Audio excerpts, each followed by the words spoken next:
It's your turn to host this month's dinner club for you and your mates. You got your 3 courses nailed, but the day before, Jeremy casually mentions that his new girlfriend is dairy-free. Jeremy, you idiot! Don't fret. Check out this hazelnut Swiss roll recipe. It's a showstopper, delicious, easy, and your mates won't even notice it's dairy-free. I only invited him because our mums are friends. Now, technically, I am Jeremy's girlfriend because when I was a baby, I had really bad colic and I had to take antibiotics and it wiped out all the flora in my gut and I shouldn't actually have dairy, but I ignore it because I really like butter. Oh, I thought you were going to say you were born a girl. No. So what's step 1? Okay, we'll start with the most surprising bit, which is that beautiful creamy centre, which is like a crème pâte, crème pâtissier in French. However, no dairy. Instead, we're using hazelnut milk. So with our hazelnut milk, we've also got a double shot of espresso, and these two are the biggest, boldest flavours in this Swiss roll. So into a pan, and we're going to warm it up. Hazelnut milk and coffee. Whilst that heats, we can do the thing that's going to thicken and enrich this kind of cream filling, and that's 2 egg yolks. So if you can separate them out, we need the egg yolks in here, along with sugar and vanilla paste. So what we're looking to do is combine the egg yolks with the sugar until it's pale and fluffy. And then we'll add in our 2 flours, a tablespoon of plain flour and a tablespoon of corn flour. When it thickens and heats, that's what kind of gives it its structure, as well as the egg yolks, which enriches it. How is that? That is perfect. Keep it going on a slow speed while we pour our hot hazelnut and coffee in, and it will combine. The whole mixture goes back into our saucepan to thicken on the hob, so it needs to now heat to a boil, and at that point it will thicken. So it's already pretty thick. That's kind of like the custard consistency you want. However, as it cools, it will get thicker, and that's what's going to kind of stick together our Swiss roll when we roll it later on. So put it into a bowl to cool down, and you might just want to cover that with cling film, pushing the cling film right onto it so it doesn't form a skin. Now, while our coffee and hazelnut cream cools, we can whip up a Swiss roll sponge that's going to obviously roll around the cream. Eggs play a pretty vital part in this because it gives it all of its volume and the only fat in it, because it's a sponge that naturally doesn't have butter in it, so it's already dairy-free. 3 eggs cracked into a bowl and whipped up with sugar and a little bit of vanilla until it's literally 3 times its volume. Okay. Self-raising flour we fold in. Once we're happy, we've got the ribbon stage, and the ribbon stage is this.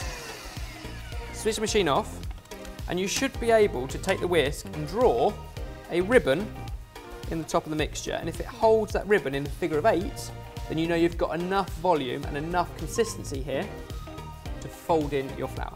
Make sure you dig down to the bottom so you don't get the pockets of flour, but you want to do it so carefully so you don't knock out all of the air you've just whipped in.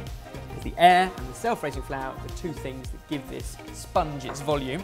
And then you want to grab yourself a tray, line it with baking paper, and we're going to spread the mixture out really carefully. Again, if you push it to all the edges, you're going to knock out all those bubbles. So just let it kind of find its level and gently push it to all the edges. And then this goes into an oven to bake. And you want to be quite precise with this. So 180 degrees Celsius, and I'd say about 9 minutes. Okay. But it could be 8 or 10. It depends on how thick it is. What you're looking for is something that's golden all over, but cooked all the way through. And you'll know because you can just press the top and it will bounce back. In those 8, 9 or 10 minutes, there's 2 things we need to do. So the first of those 2 things is to think about our hazelnut praline. So this is a soft sponge with a creamy filling. So you want some texture from somewhere so you've got a nice crunch. This comes from more hazelnuts. We're playing off the hazelnut milk with a caramel. The caramel is just caster sugar in a small pan with just enough water to cover it. Bring it up to a boil, bubble it, just occasionally swirling the pan until you get a deep, deep golden colour. Throw in the nuts, 1 mix up, and lay it on a tray.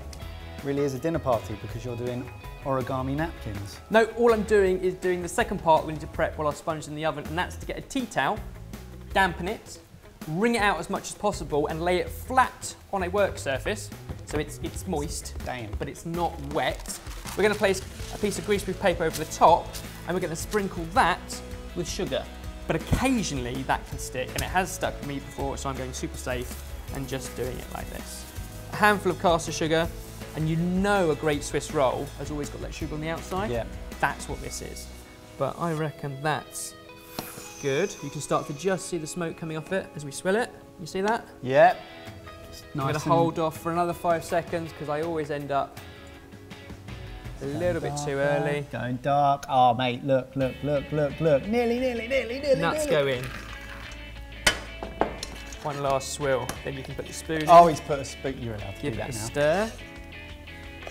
And get it out of the pan onto some silicone paper. And that is our timer for our sponge. Oh, it must be 8, 9 or 10 minutes. What am I looking for to know that this is done? A nice golden colour all the way over, and a little finger, if you press it, it just bounces back. That's your index finger. Then, while it's still nice and warm, what you want to do is flip it upside down onto your prepared paper. And then you want to very carefully peel back this paper without breaking it. Now, while it's still warm, what you want to do is cut a little bit of here. That's just like going to help the first roll. And then we're going to roll it up inside of greaseproof paper and the tea towel. So by rolling it up, keeping it quite tight, the damp tea towel keeps the sponge moist, but it also doesn't stick to the other side, the presentation side, which is your greaseproof paper. And here we are an hour or so later, our coffee cream is cooled, our sponge is cooled, and you've got the praline. So while you hack that up into small pieces, as small and fine as possible, I'm going to do the delicate bit. So with a bit of luck, it should unroll. It wouldn't have stuck to the greaseproof paper. And what we've now got is something that almost wants to roll itself back up because of the way it's cooled down. Now this is quite thick, but that's a good thing, because that means that it won't just sort of squidge all over the place when you roll it up. And yet when you cut a slice, it's super creamy. Once you've got that bed of coffee and hazelnut, over with our crunch, a generous sprinkle, and then exactly the same way you roll from the thin end up. And the first 1 or 2 might crack, but because that's right in the middle, it's not a problem. So you're not even packing it in, you're just letting it gravitate. Like that. Ready to transfer it for that final roll. Over and on. At this point, as always, a little bit of ice and sugar covers a multitude of sins. Maybe some of the chunkier bits. I've got some whole coffee beans as well, which we can just drop in and around. You're knocking off my nuts. It looks incredible. Once it slices, it tastes phenomenal, and yet the whole thing is dairy-free. It's our coffee and hazelnut Swiss roll. Sorted. I looked at the wrong camera.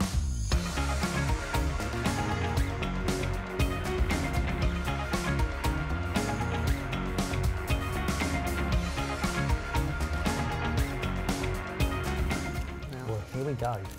Beautiful soft sponge.